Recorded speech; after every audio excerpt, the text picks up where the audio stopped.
अगर आप एक सीनियर सिटीजन हैं तो आप सभी के लिए नई इनकम टैक्स स्लैब जारी करी गई है।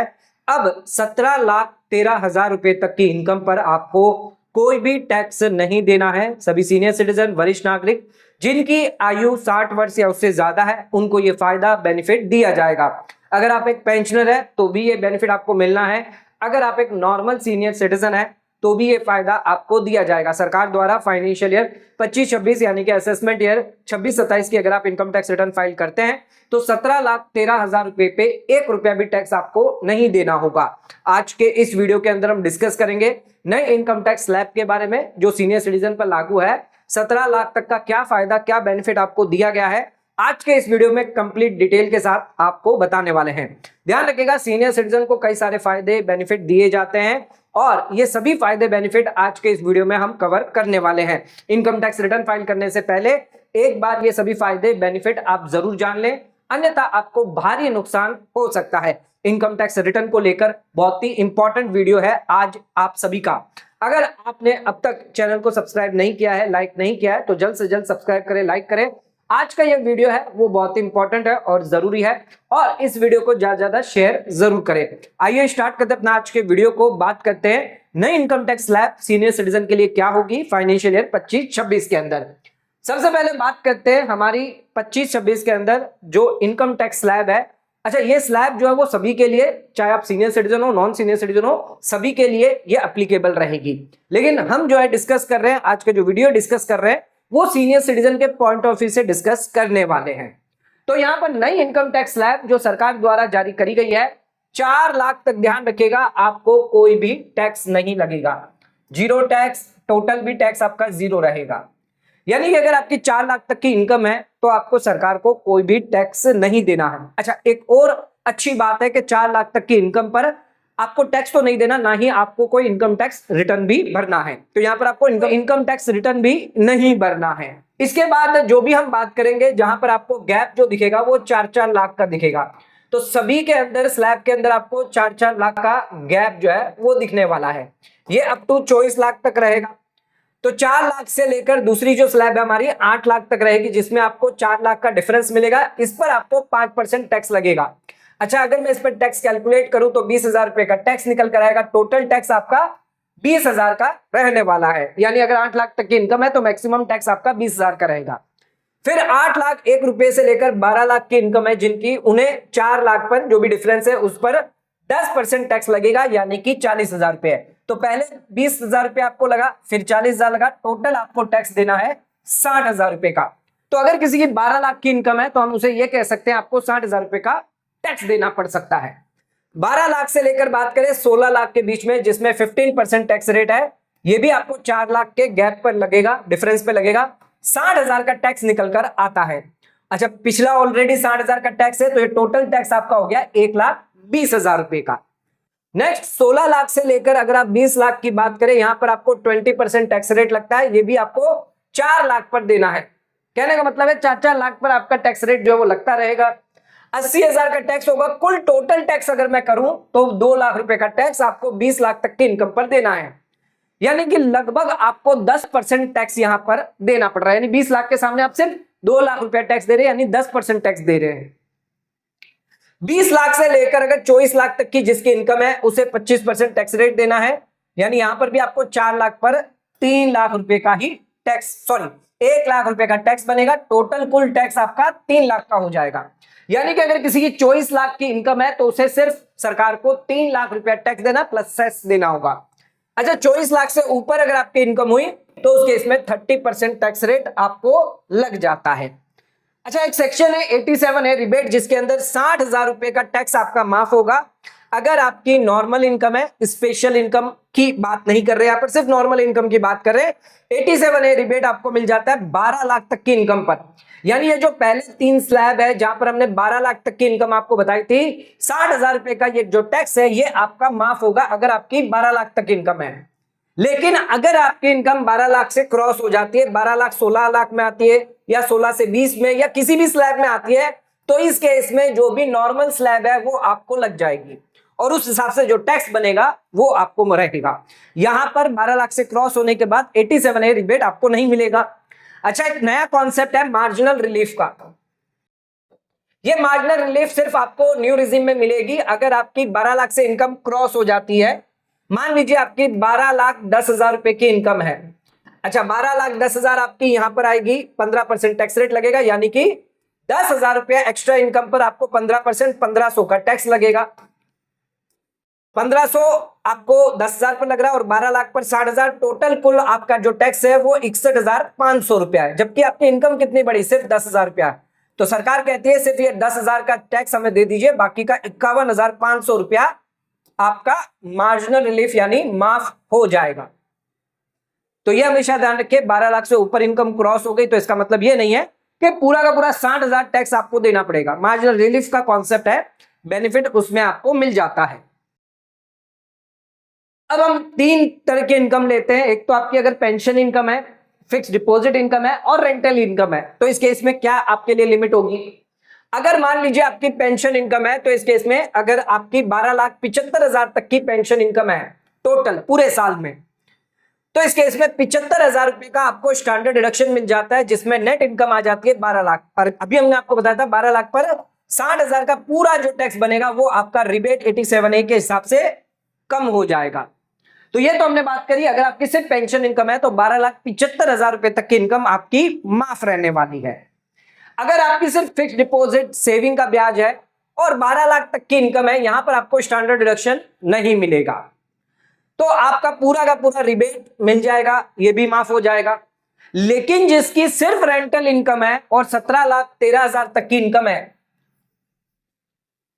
अगर आपके पास सिर्फ रेंटल इनकम है और आपके पास 17,13,000 रुपए की टोटल रेंटल इनकम है 1 अप्रैल 2025 से लेकर 31 मार्च 2026 तक, तो इस केस में यहां पर आपको 30% का स्टैंडर्ड डिडक्शन मिल जाता है। यह स्टैंडर्ड डिडक्शन 30% का आपको क्यों मिलता है? ओल्ड रिजिम न्यू रिजिम दोनों में मिलता है। यहां पर आपको खर्चे के लिए बिल की जरूरत नहीं होती। सरकार कहती है कि 30% सीधा ही हम आपको डिडक्शन दे देंगे, हम आपसे कोई भी बिल नहीं मांगेंगे। हाउस प्रॉपर्टी में आप इनकम दिखाते हैं तो इस केस में आप 30% ले जाइए। अदरवाइज लोग क्या करते थे, बिजनेस में दिखाते थे, उसमें 70% 80% दिखाकर टैक्स जो है वो अपना कम कर लेते थे। लेकिन सरकार कहती है अगर आप हाउस प्रॉपर्टी में आते हैं, बिजनेस वाला वैसे ही खत्म कर दिया है, तो हाउस प्रॉपर्टी में हम 30% आपका मान लेंगे कि आपने भाई कोई खर्चा कराया है, रिपेयर करवाया, कुछ भी अगर करवाया है तो 30% आपका खर्चा है, बाकी का 70% आपको उस पर टैक्स दे दीजिए। तो ये 30% कम करने के बाद बाकी का जो 70% बचा है वो 12 लाख के अंदर अगर आ गया, 17,13,000 की अगर टोटल रेंटल इनकम है आपकी, सिर्फ रेंटल इनकम, तो इस केस में 60,000 रुपए तक का टैक्स आपका माफ हो जाता है। तो ध्यान रखिएगा, रेंटल इनकम 17,13,000 रुपया होने पर आपको कोई भी टैक्स नहीं देना है। 5 लाख रुपया एज इट इज ही आपके कम हो जाते हैं, आपको कोई डिडक्शन की जरूरत नहीं है, ऑटोमेटिक कम हो जाएंगे, आपको कोई इन्वेस्टमेंट करने की जरूरत नहीं है। न्यू रिजिम में यह फायदा सभी प्रॉपर्टी वालों को दिया जाता है जो अपनी प्रॉपर्टी इन्वेस्टमेंट पर्पस के लिए खरीदते हैं, रेंट के लिए देते हैं। तो जो भी सीनियर सिटीजन है, रेंट के अंदर अगर आप निवेश करते हैं यानी प्रॉपर्टी में निवेश करते हैं इन्वेस्टमेंट पर्पस के लिए, तो आपके लिए खुशखबरी है, आपके लिए स्लैब जो होगी 17,13,000 रुपए होने वाली है, ना कि 12 लाख रुपए, ना ही 12,75,000 रुपए, ये ध्यान रखिएगा। अब बात करते हैं यहां पर 12 लाख जो इनकम हम बता रहे हैं उसके अंदर कौन सी इनकम आपकी इंक्लूड होती है।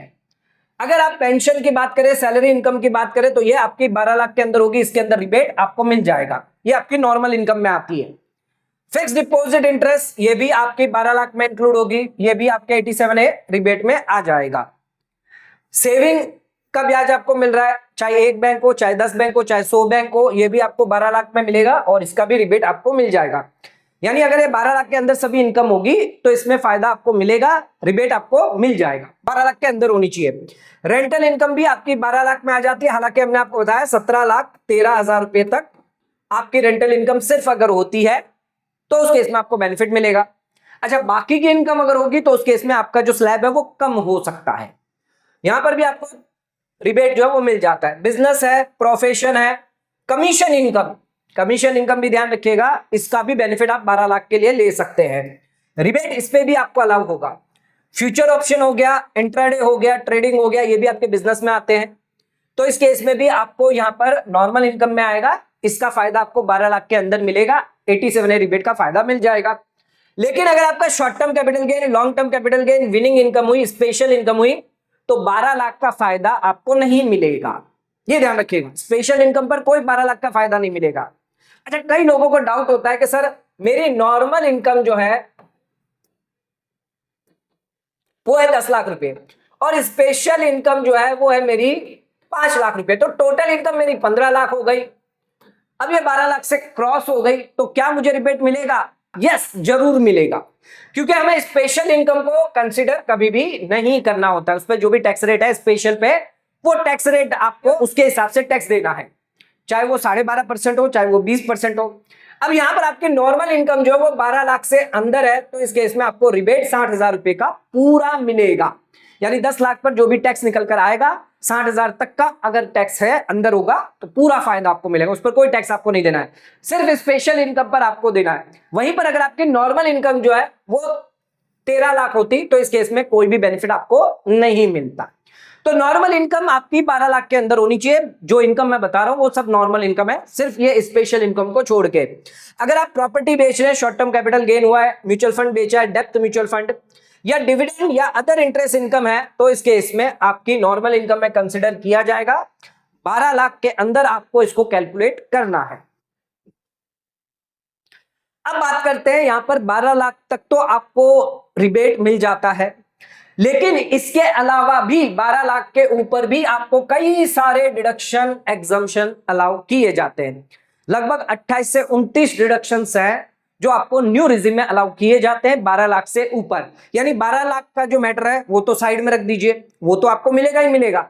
उसके अलावा अगर हम बात करें तो ये भी सब डिडक्शन आपको मिलने वाले हैं। आइए बात करते हैं। सबसे पहले स्टैंडर्ड डिडक्शन, जो सैलरीड पर्सन है, जो पेंशनर है, उनको 75,000 का स्टैंडर्ड डिडक्शन मिलता है। 12 लाख के ऊपर भी ये अलाउ आपको हो जाएगा।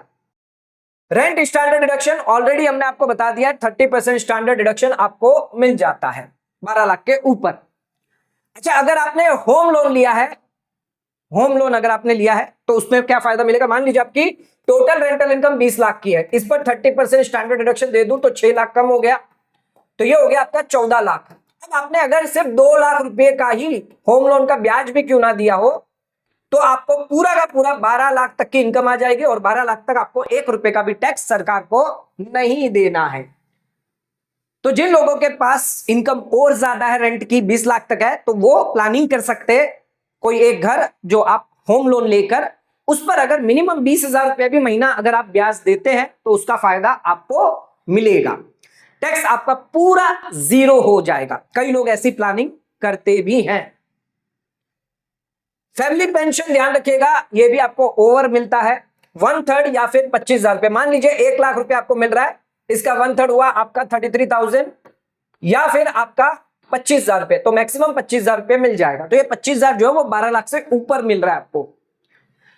पेंशन अगर आपको मिल रही है, कम्यूटेड लमसम पेंशन है, गवर्नमेंट एम्प्लॉय को मिल रही है, पूरी की पूरी एग्जेम्प्ट है, चाहे 50 लाख हो, 10 लाख हो, 20 लाख हो, 30 लाख हो, कितना भी मिले, पूरा एग्जेम्प्ट। अगर प्राइवेट कंपनी से आपको पेंशन मिल रही है तो यहां पर ध्यान रखिएगा 1/3 और 50% कैलकुलेशन देखा जाता है। 50% अगर आपको ग्रेचुटी साथ में नहीं मिल रही है और ग्रेचुटी मिल रही है तो 1/3। अच्छा, ये जो भी डिडक्शन होगा ओवर एंड अबव 12 लाख के ऊपर होगा।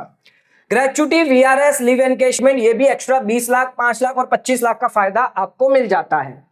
गवर्नमेंट एम्प्लॉय को अगर ग्रेचुटी मिलती है तो जितनी भी मिले, चाहे 50 लाख की मिले, 1 करोड़ की मिले, पूरा फायदा आपको मिलेगा। कन्वेंस, डेली अलाउंस, ट्रैवल और ट्रांसफर, जो भी सैलरीड पर्सन है उन लोगों के लिए खर्चा जितना भी आप करोगे 100% आपको न्यू रिजिम में भी मिलेगा। ओल्ड रिजिम में तो मिलेगा, न्यू रिजिम में भी मिलेगा। कैपिटल गेन एग्जम्पशन, घर बेचकर घर खरीद रहे हैं, लैंड बेचकर, प्रॉपर्टी बेचकर, शेयर्स बेचकर अगर आप घर खरीद रहे हैं तो आपको एग्जम्पशन मिलता है न्यू रिजिम में। इसका भी फायदा आपको 12 लाख के ऊपर दिया जाता है। प्रॉपर्टी अगर आप बेच रहे हैं, लॉन्ग टर्म कैपिटल गेन अगर आपको होता है प्रॉपर्टी से, तो उसके इसमें इंडेक्सेशन का फायदा आपको मिल जाता है। अच्छा, long term capital gain, shares, mutual fund अगर आपने बेचा है, एसटीटी पेड किया है, तो 1,25,000 का एक्स्ट्रा फायदा आपको मिलता है। पोस्ट ऑफिस में अगर आपका सेविंग अकाउंट है, 3500 रुपए का इंटरेस्ट आपका माफ होगा सिंगल अकाउंट के लिए, और ज्वाइंट अकाउंट है तो 7,000 रुपया माफ है। ये सभी जो मैं बता रहा हूं वो 12 लाख से ऊपर एक्स्ट्रा आपको मिल रहा है, 12 लाख के अंदर नहीं गिनना आपको। ये पीपीएफ का ब्याज, सुकन्या समृद्धि योजना का ब्याज, ये भी आपको 100% एग्जम्प्ट रहता है, जितना भी ब्याज आपको मिल रहा है। लाइफ इंश्योरेंस पॉलिसी की जो मैच्योरिटी आ रही है ये भी पूरा का पूरा एग्जम्प्ट है।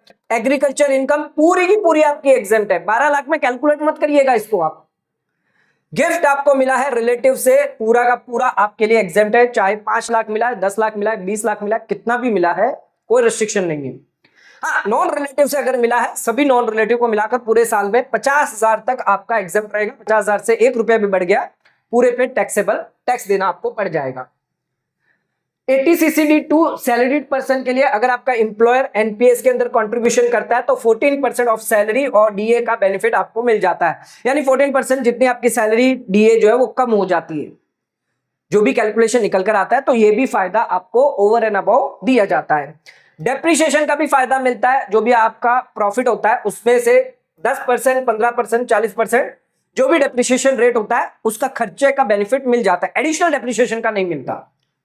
प्रिजम्प्टिव टैक्सेशन की बात करें तो 44AD बिजनेस वालों के लिए, प्रोफेशन वालों के लिए, ट्रांसपोर्टर के लिए आप प्रिजम्प्टिव बेसिस पर इनकम दिखा सकते हैं, यानी 6%, 8%। प्रोफेशनल वाले हैं तो 50% आप इनकम दिखा सकते हैं। 80CCH अग्निपथ स्कीम के अंदर अगर आप निवेश करते हैं, जितना भी निवेश करेंगे पूरा का पूरा आपका माफ होगा। मान लीजिए आपने 10 लाख की सैलरी है, 5 लाख निवेश किया, पूरा 5 लाख माफ, उस पर कोई टैक्स आपको नहीं देना है। 80JJAA बिजनेस वालों के लिए है। न्यू एम्प्लॉय कॉस्ट, अगर जो भी बियर आप करते हैं, नए एम्प्लॉय रखने के लिए जो भी कॉस्ट खर्चा कर रहे हैं, 30% तक का एडिशनल बेनिफिट आपको मिल जाता है। 30% आपकी इनकम कम करी जा सकती है, यानी जो भी खर्चा होगा उसका 30% आप बेनिफिट ले सकते हैं। परक्यूजिट नॉन टैक्सेबल, अगर कोई ऐसा परक्यूजिट है जैसे लैपटॉप, मेडिकल, लोन हो गया, नॉन परक्यूजिट है, पैसों में नहीं दिया जा रहा, काइंड में दिया जा रहा है, तो इस पर भी कोई टैक्स आपको नहीं देना है। ट्रांसपोर्ट अलाउंस, अगर आप हैंडीकैप है तो 3200 रुपया यानी 38,600 रुपया, 38,400 रुपया जो है पूरे साल में एक्स्ट्रा फायदा आपको मिल जाता है। मैरिज ओकेशन पर गिफ्ट आपको मिला है, चाहे रिलेटिव हो नॉन रिलेटिव हो, पूरा का पूरा आपका एग्जेम्प्ट रहेगा। और विल इनहेरिटेंस से अगर आपको कोई प्रॉपर्टी, एफडी, कुछ भी पैसा मिल रहा है, पूरा का पूरा एग्जेम्प्ट है। ये जितने भी डिडक्शन मैंने आपको बताया ये 12 लाख से ऊपर आपको मिलते हैं। अब बात करते हैं आईटीआर फॉर्म, डिपेंड करता है आपकी इनकम क्या होती है। अगर आपकी pension, FD, saving up to 2 house property है तो आईटीआर 1, इसकी ड्यू डेट रहेगी आपकी 31 जुलाई। अगर आपकी सिर्फ पेंशन इनकम है, एफडी है, सेविंग है और लॉन्ग टर्म कैपिटल गेन है 1,25,000 तक, तो भी आप आईटीआर 1 भरेंगे। 31 जुलाई आपके लिए लास्ट डेट रहेगी। पेंशन साथ में 44AD है, लॉन्ग टर्म कैपिटल गेन 1,25,000 तक है, इसमें आईटीआर 4 लगेगा क्योंकि आपने 44AD चुना है। इसके लिए जो ड्यू डेट है वो आपकी 31 अगस्त 2026 रहेगी। बिजनेस प्रोफेशन 44AD है, प्रिजम्प्टिव वाले हैं तो आईटीआर 4 रहेगा, इसकी 31 अगस्त है।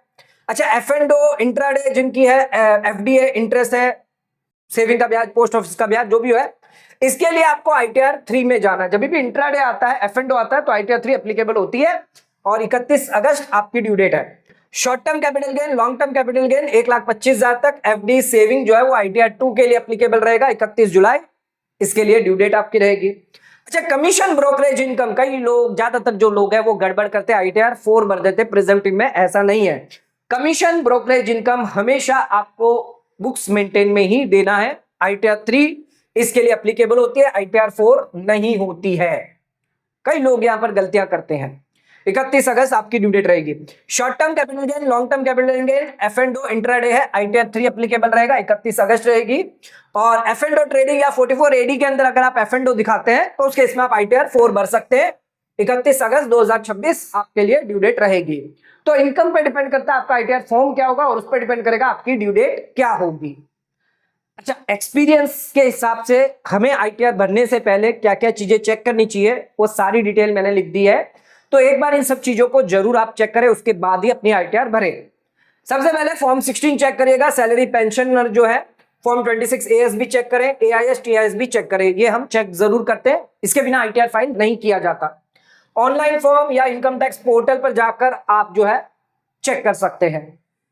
सेविंग इंटरेस्ट हो गया, एफडी इंटरेस्ट हो गया, ये भी आप इंटरेस्ट सर्टिफिकेट जो है वो बैंक से मंगवा सकते हैं, एआईएस टीआईएस में भी चेक कर सकते हैं। बैंक, पोस्ट ऑफिस जो है ये प्रोवाइड करता है आपको डाटा। अच्छा, शेयर्स और म्यूचुअल फंड की ध्यान रखिएगा, सेल है, परचेज है, तो ये आपको कैपिटल गेन स्टेटमेंट, ब्रोकर जो द्वारा दिया जाएगा वो आपको जरूर चेक करना है। सैलरी है, पेंशन है, बिजनेस टर्नओवर है, तो बैंक स्टेटमेंट से जरूर चेक करें, बैंक द्वारा आप स्टेटमेंट जरूर निकालें। बैंक स्टेटमेंट बहुत इंपॉर्टेंट होता है। पोस्ट ऑफिस का इंटरेस्ट है तो पासबुक जो हो गई, स्टेटमेंट जो हो गया, पोस्ट ऑफिस से आपको मिल जाएगी।